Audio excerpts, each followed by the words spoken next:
Alright, day one. Was a success so far.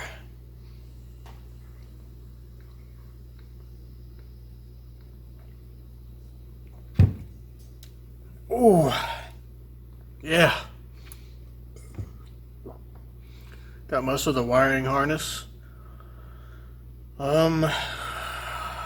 Have to just pull the engine. It's super easy to pull the engine. Just 2 bolts and just the transmission bolts. 2 bolts on that too. It's super easy. I got lucky. I got a rear sump oil pan, so I don't have to swap that. That saves me $130. And the flywheel, the V6 one, it's interchangeable, I think, with the 28-ounce imbalance, which is what you need. But it has a few more teeth. 164 versus 167. We'll find out real quick. So tomorrow I'll have the engine, which is not today, but tomorrow. You're about to see. So stay tuned for that.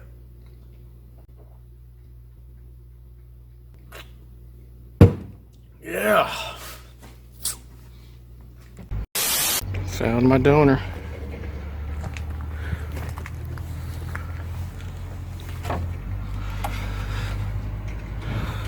Make sure it's not carbureted.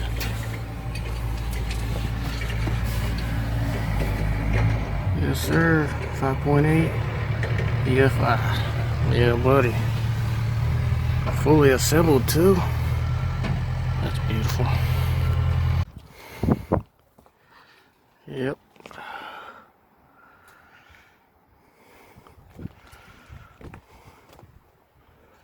It's all mine now.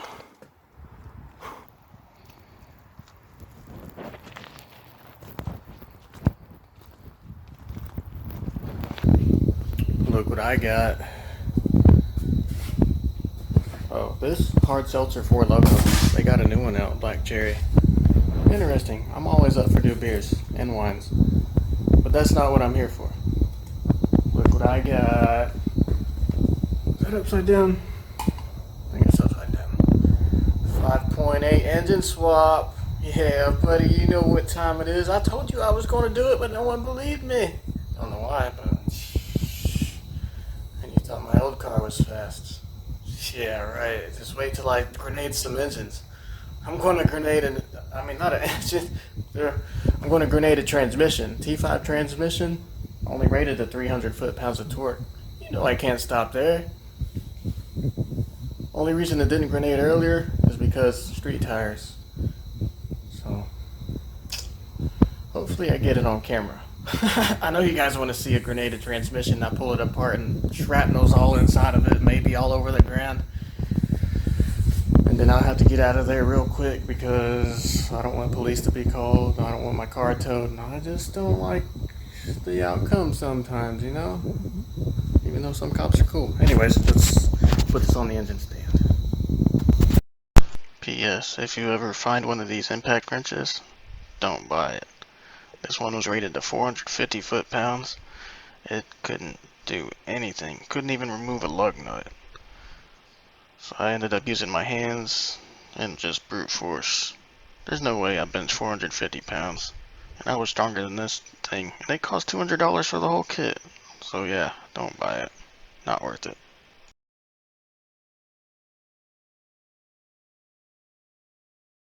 Man, I can't even tell there's really an engine under there.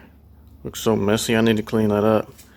Talking about smog pump recirculation. That's the first thing that's going to go. Tubing wrapped around. I'll be right back. Let me get this off. Well, I got some of it cleaned up a bit. But check this out. This is ridiculous. Look at those pores. Those things are freaking small, dude. I think my go-kart engine has a bigger port than that. Well, actually, it's just about the same, but previous owner was running pretty rich, as you can tell. The plugs were really fouled. Man, that's going to be an easy port job. Go straight in there. How nice. I like that. That's going to be easy. Well, here's the EGR, the main part. It senses all this stuff. These are the worst bolts to ever get off of an exhaust manifold, in my opinion. So, yep, I'm going to cut it, pinch it, and weld it. Because I don't like doing these, so the easy way it is.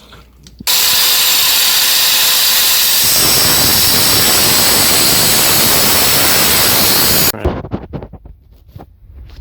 Check this out. I thought this was unbelievable. I took off the oil pan. Check out that cylinder. Check that out. That's amazing. Still has the cross hatching. It's like someone got a cylinder rebore before they tossed it to the junkyard.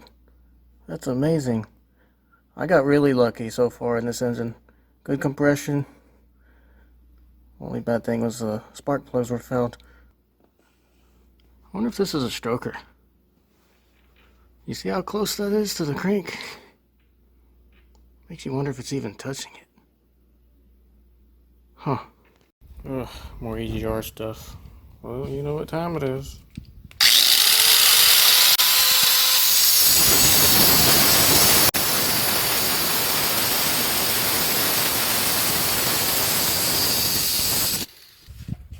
And one more.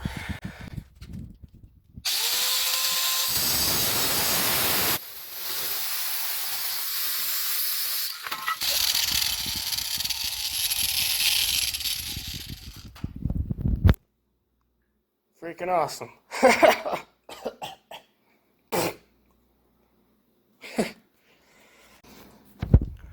Well, all that off.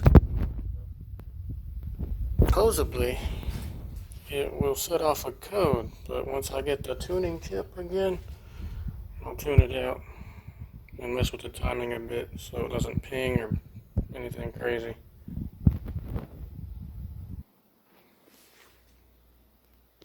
Okay, one last bolt. It's actually a Torx bolt. You can see in there. Yeah, you know those stars? Well, let me get it out. It's hidden in there. I have to get my small hands in there.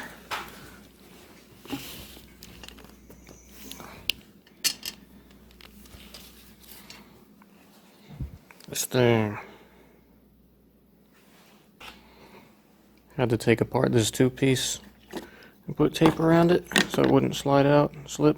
So, T40, by the way. Need to get back in there. Alright, let's see what it looks like without an upper intake. Dang, this thing is heavy. Alright, got it off, and this is what it looks like. Man, it's really dirty. I need to paint it.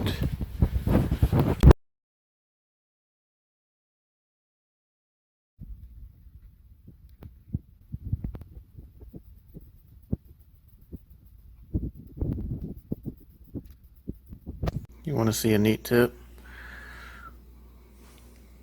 Well, if you want to spray that, tape all of that. Protect it from overspray if you can with a piece of paper. Well, you know what to do. And grab some sand.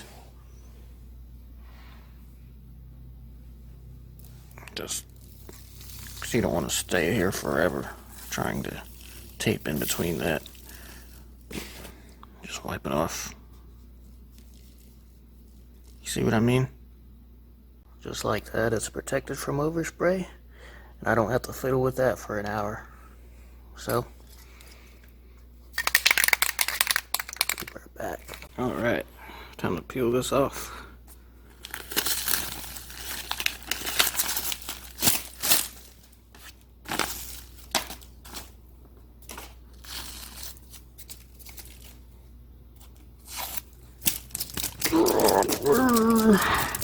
Almost off, almost got it. There we go. Got it.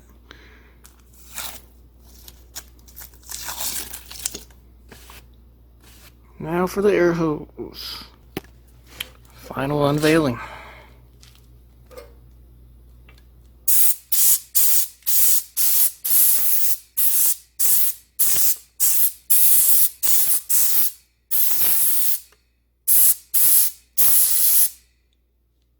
Okay, I guess I have to scrape it off a bit. It's kind of stuck together. Whoa, whoa, whoa, whoa. No biggie. No biggie. No biggie smalls. No biggie smalls. There we go. Looks a lot better now. Nice.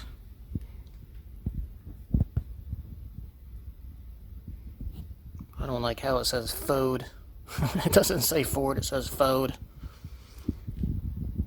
Oh well, looks good. Don't think I'm going to forget clear coat. That's necessary. This handle's up to 200 degrees Fahrenheit, and that should not get up to 200 degrees Fahrenheit. Not even 150. Got this covered. Just letting you know. Just letting you know, damn it, just letting you know. This is how you know too, it gets glossier. Nice.